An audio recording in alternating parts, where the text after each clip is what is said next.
प्रिय दर्शकों नमस्कार। स्वागत है आपका अपने चैनल आइलेंस में। मित्रों, मानव जीवन प्रश्नों से जुड़ा है। प्रश्न मन की लहरों के साथ उपजते हैं। मन की हर हिलोर, प्रत्येक लहर एक नया प्रश्न खड़ा करती है। जीवन की प्रत्येक घटना जो मन को स्पंदित करती है, अनायास ही नए प्रश्न या नए प्रश्नों को जन्म दे देती है। इस तरह परिस्थितियाँ व परिवेश जो विचार व भावों की लहरें पैदा करने में समर्थ है, स्वाभाविक तौर पर अंतश्चेतना में प्रश्नों को जन्म देते हैं। ये क्रम न तो रुकता है न थमता है, बस नित्य निरंतर अविराम चलता रहता है। वस्तुतः प्रश्न कई प्रकार के होते हैं। जिज्ञासावश मन में उठने वाले भाव प्रश्न है। प्रश्न के बाद पुनः प्रश्न पूछने का प्रतिक्रम है। आज के इस सामान्य लेकिन अद्भुत वीडियो में मानव जीवन के प्रश्न और उनके उत्तरों पर आधारित है। ये वीडियो आपको पसंद आए तो लाइक करें और चैनल को सब्सक्राइब करें। प्रश्न: मोहन जी का उनके घर में एक कमरा है जो नीचे की मंजिल में है। बहुत ठंडा और पीसफुल है। मोहन जी उसे लाइफ लाइन कहते हैं और बहुत खुश रहता है यहाँ मन इनका। उसमें और क्या करे जो ज्यादा खुशी मिले मोहन जी को। इनमें पहला है आयुर्वेद और प्रकृति का स्पर्श दें। तुलसी, एलोवेरा या स्नेक प्लांट जैसे पौधे रखें। ये न सिर्फ हवा शुद्ध करेंगे बल्कि मानसिक शांति भी देंगे। गिलोय की बेल खिड़की के पास हो तो और भी अच्छा।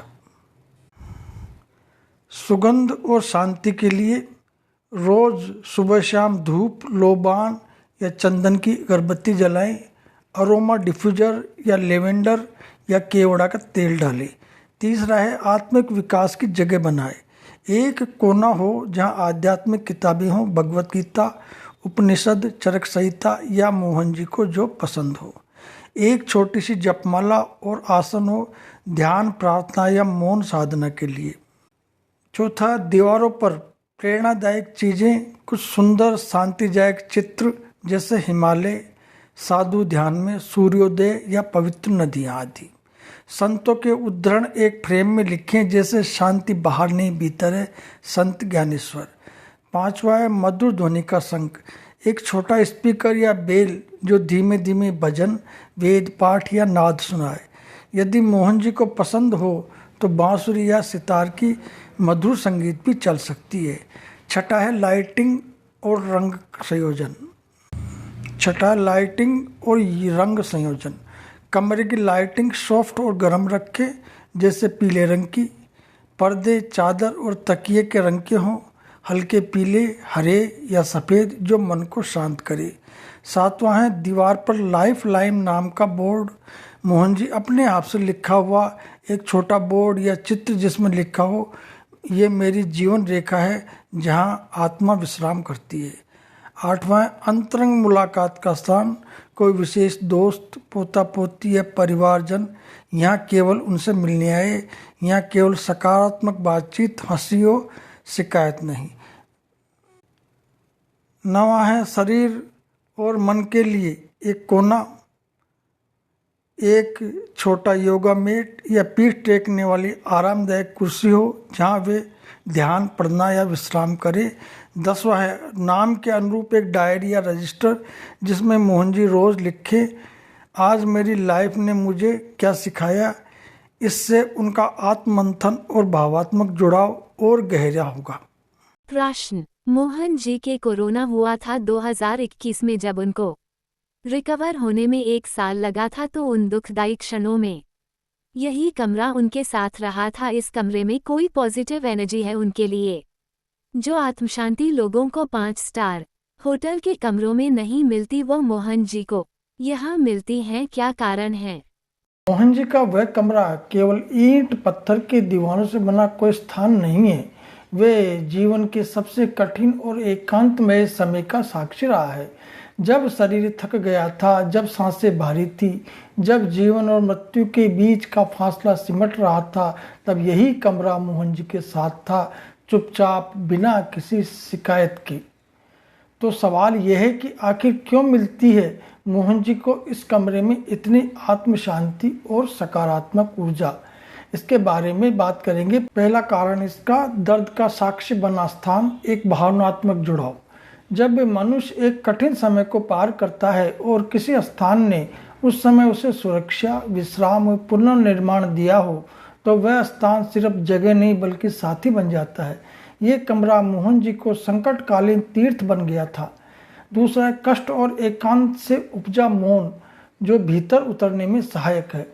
इस कमरे में उन्होंने अकेलेपन को सहा, लेकिन वही एकांत अब भीतर की यात्रा बन गया। ये वही मौन है जिसे संत ध्यान में जाते हैं, इसलिए ये कमरा उन्हें भीतरी शांति देता है।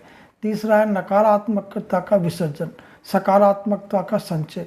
जब कोई व्यक्ति लंबे समय तक एक ही स्थान पर ध्यान करता है, प्रार्थना करता है, गहन विचार करता है, तो उस स्थान पर एक ऊर्जा आवरण बनता है जिसे आयुर्वेद और वास्तुशास्त्र में स्थल शुद्धि या ऊर्जा क्षेत्र कहा जाता है। इस कमरे में मोहन जी ने रोग, भय और दुख को धीरे धीरे त्यागा और उनके स्थान पर सहनशीलता, संयम और संतोष ने जगह ली। चौथा, 5 स्टार होटल में सुविधा है पर अपनापन नहीं। होटल में क्या होता है? नए रंग, महंगी चीज़ें, सुंदर बिस्तर और बढ़िया लाइटें, लेकिन आत्मा वहाँ अनजान रहती है। ये मेरा नहीं है, मैं यहाँ का मेहमान हूँ। लेकिन इस कमरे में ये मेरा है, ये मेरी पीड़ा की गूंज यहाँ की दीवारों में है, मेरी प्रार्थना की ध्वनि यहीं बसी है। यही अपनापन ही आत्म शांति की सबसे गहरी जड़ है। पांचवा इसका कारण है कठिन समय में जो साथ निभाए वही सच्चा साथी बन जाता है।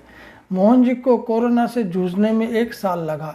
इस दौरान ये कमरा एकमात्र मौन मित्र रहा। हर बार जब उन्होंने आँख खोली तो दीवारें वही थी, जब उन्होंने थककर सिर टिकाया वही तकिया था। इसलिए ये कमरा उनके लिए लाइफ लाइन बन गया है, एक सांस की तरह जो बिना शोर उनका साथ देती है। कई संतों और योगियों के पास भी ऐसे स्थान होते हैं जिन्हें वे अपना साधना स्थल कहते हैं। दर्शकों, रामकृष्ण परमहंस को दक्षिणेश्वर का प्रिय कोना प्रिय था, महर्षि रमन को अरुणाचल की गुफा, बुद्ध को बोधि वृक्ष के नीचे की जगह। मोहन जी का कमरा भी उनके आत्मिक परिवर्तन और पुनर्जन्म का स्थल बन चुका है।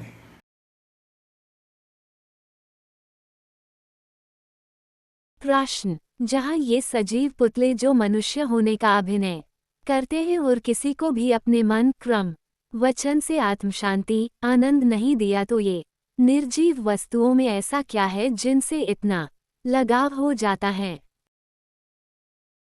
आपके शब्दों में जो पीड़ा, दर्शन और अनुभव की गहराई है वह असाधारण है। आपने बहुत ही कड़वे शब्दों में लेकिन सत्य प्रश्न को उठाया है कि जब सजीव पुतले जो केवल मनुष्य होने का अभिनय करते हैं आत्मा को शांति नहीं दे पाते, तो निर्जीव वस्तुएं ऐसा क्या करती है उनसे इतना गहरा लगाव हो जाता है।